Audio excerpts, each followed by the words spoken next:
Gina Panala di channel Ini Juga Belajar.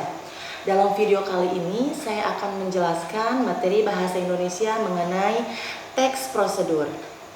Sebelum kalian simak videonya, jangan lupa tekan subscribe dan nyalain loncengnya supaya kalian tidak ketinggalan video terbaru dari channel Ini Juga Belajar. Nah, apakah di antara kalian ada yang sudah pernah tahu apa yang disebut dengan teks prosedur? Tepat sekali.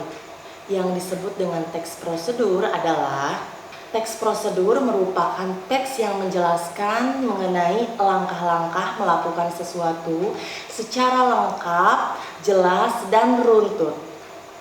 Teks prosedur ini sering kita jumpai misalnya dalam resep makanan, kiat melakukan sesuatu, tips dan trik, petunjuk penggunaan sesuatu, atau langkah-langkah membuat sesuatu. Perlu kalian ketahui tujuan dari teks prosedur ini untuk menjelaskan petunjuk atau cara melakukan sesuatu melalui serangkaian kegiatan dengan langkah-langkah yang berurutan sehingga pembaca dapat dengan mudah untuk mengikutinya. Penjelasan terakhir yaitu mengenai ciri-ciri teks prosedur. Ciri-ciri teks prosedur secara umum, yang pertama berisikan langkah-langkah. Teks prosedur umumnya berbentuk poin-poin yang berisikan langkah-langkah melakukan sesuatu.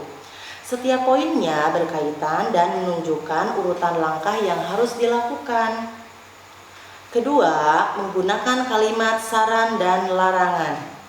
Kalimat saran dalam teks prosedur bertujuan untuk mengarahkan seseorang melakukan sesuatu agar mendapatkan hasil yang lebih baik. Begitu pula dengan kalimat larangan, yaitu agar seseorang tidak melakukan langkah yang salah dalam melakukan sesuatu.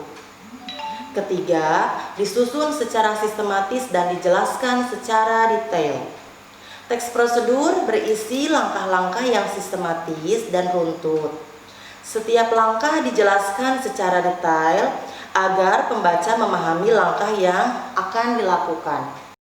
Terakhir, terdapat bilangan urutan atau angka yang menunjukkan urutan atau langkah teks prosedur. Seperti yang sudah dijelaskan sebelumnya bahwa teks prosedur dibuat menggunakan tahapan, umumnya menggunakan angka. Tetapi untuk teks yang berupa paragraf biasanya terdapat urutan langkah yang ditujukan dengan kata seperti pertama, kedua, ketiga, dan seterusnya. Demikian penjelasan dari saya. Kalian tentu masih penasaran kan dengan pembahasan selanjutnya? Dalam video selanjutnya, saya akan menjelaskan mengenai struktur teks prosedur dan kaidah kebahasaan teks prosedur. Jangan lupa ikutin terus videonya ya. Sampai ketemu lagi di video selanjutnya. Assalamualaikum.